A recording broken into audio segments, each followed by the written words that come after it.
Dear students, Eklavya Kushwaha channel में आपका बहुत बहुत स्वागत है।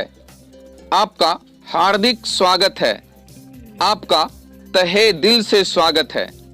आज मैं आपको 5 फ्रेजल वर्बों की हिंदी बताऊंगा और इसका उपयोग अंग्रेजी के वाक्यों में करना सीखेंगे। तो चलिए हम लोग वीडियो शुरू करते हैं। Number 22, adjust to something. इसकी हिंदी होती है नई परिस्थितियों के साथ समायोजन हो जाना या अनुकूल बनाना या अभ्यस्त बनना या अभ्यस्त बनाना या अभ्यस्त होना या तालमेल बैठाना या सामंजस्य बैठाना। जब एडजस्ट टू समथिंग का हम लोग इंग्लिश के सेंटेंस में प्रयोग करते हैं तो एक सेंटेंस बनता है, she found it hard to adjust to working at night. और इसकी हिंदी होती है, उसे रात में काम करने के लिए अभ्यस्त होने में कठिनाई हुई या उसे रात में काम करने के लिए तालमेल बैठाने में कठिनाई हुई। एडजस्ट टू का एक और सेंटेंस में प्रयोग देखें, he adjusted himself to new environment. Bihar के अधिकतर छात्र इसे इन्वायरमेंट पढ़ते हैं। इसे आप इन्वायरमेंट ना पढ़ें, इसे आप एनवायरनमेंट पढ़ें या एनवायरनमेंट पढ़ें।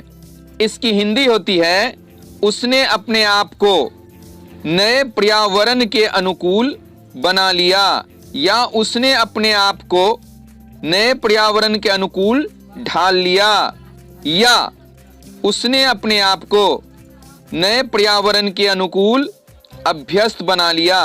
नंबर 23, एडमायर समबडी या एडमायर समथिंग फॉर समथिंग या डूइंग समथिंग। इसकी हिंदी होती है, किसी के प्रति आदर और प्रशंसा का भाव रखना या किसी को प्रिय दृष्टि से देखना। जब एडमायर फॉर समथिंग का प्रयोग हम लोग सेंटेंस में करते हैं तो एक सेंटेंस बनता है, I have always admired her for being such a wonderful mother।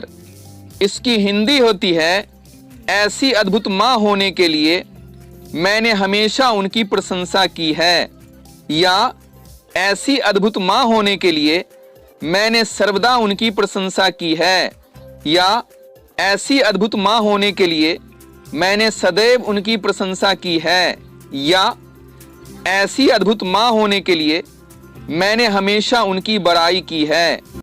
Admire for का एक और सेंटेंस में प्रयोग देखें, she was just admiring him for his courage. इसका हिंदी में अर्थ होता है, वह अभी अभी उसके हिम्मत की प्रशंसा कर रही थी या वह अभी अभी उसके साहस की प्रशंसा कर रही थी या वह अभी अभी उसके वीरता की प्रशंसा कर रही थी। नंबर 24, एडमिट इनटू समथिंग या एडमिट टू समथिंग। इसकी पहली हिंदी होती है, प्रवेश करने देना या भर्ती करना। जब एडमिट इनटू समथिंग या एडमिट टू समथिंग का प्रयोग सेंटेंस में करते हैं तो एक सेंटेंस बनता है, he was admitted to hospital with suspected appendicitis.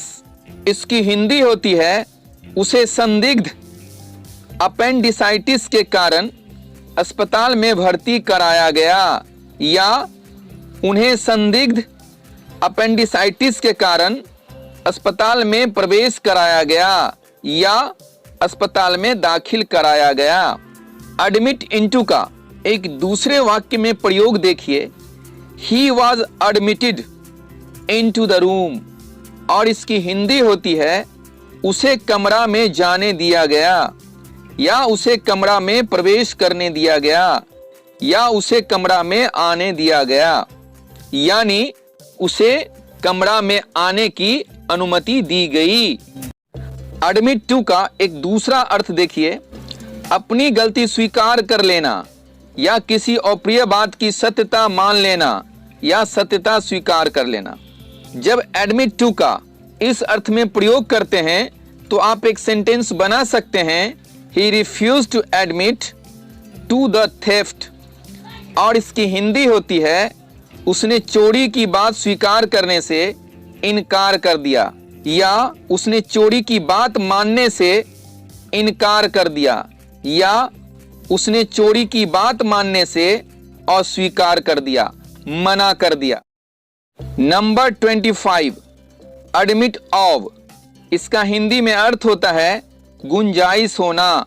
जब एडमिट ऑफ का इस अर्थ में किसी सेंटेंस में प्रयोग करते हैं तो आप एक सेंटेंस बना सकते हैं your conduct admits of no excuse, और इसका हिंदी में अर्थ होता है तुम्हारे आचरण में बहाना की कोई गुंजाइश नहीं है, तुम्हारे आचरण में बहाना की कोई जगह नहीं है। एडमिट ऑफ का प्रयोग एक दूसरे सेंटेंस में भी देखें, it admits of no doubt, और इसकी हिंदी होती है इसमें संदेह की कोई गुंजाइश नहीं है, इसमें संदेह करने की कोई बात नहीं है, इसमें संदेह की कोई जगह नहीं है। Number 26, admonish somebody for something, for doing something, इसकी हिंदी होती है डांटना या फटकारना या झिड़कना, और इंग्लिश में इसकी मीनिंग होती है टू स्कोल्ड या रिब्यूक या चाइड। जब एडमोनिश समबडी फॉर समथिंग का प्रयोग हम लोग सेंटेंस में करते हैं तो आप इसे एक सेंटेंस बना सकते हैं he was admonished for arriving late at work, इसकी हिंदी होती है उसे काम पर विलंब से पहुंचने के कारण डांटा गया, या उसे काम पर देर से पहुंचने के कारण डांटा गया, या उसे काम पर देर से पहुंचने पर झिड़का गया या फटकारा गया।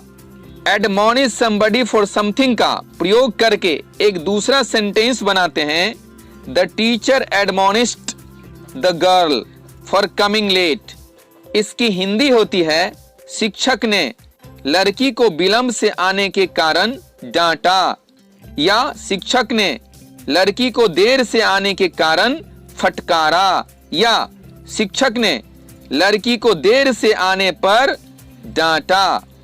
आप इससे हिंदी में कई प्रकार के सेंटेंस बना सकते हैं। आप इसी एक सेंटेंस को हिंदी में कई प्रकार से बोल सकते हैं। विलंब से की जगह पर आप देर से लिख सकते हैं, और आने के कारण की जगह पर आप आने पर लिख सकते हैं। विलंब से की जगह पर आप देर से बोल सकते हैं, और आने के कारण की जगह पर आप आने पर बोल सकते हैं, और डांटा की जगह पर आप फटकारना भी बोल सकते हैं या झिड़कना भी बोल सकते हैं। डियर स्टूडेंट्स, मुझे पूर्ण विश्वास है कि आप लोगों ने इस पांचों वर्बल फ्रेजों का अर्थ खूब अच्छी तरह समझ लिया है। यदि आपने इन पांचों फ्रेजल वर्बों का अर्थ ठीक से नहीं भी समझा है तो 4-5 बार इसे कॉपी पर लिखें, 4-5 बार इसे बोलें। मुझे पूर्ण आशा है कि आप लोग इसका अर्थ खूब अच्छी तरह समझ जाएंगे।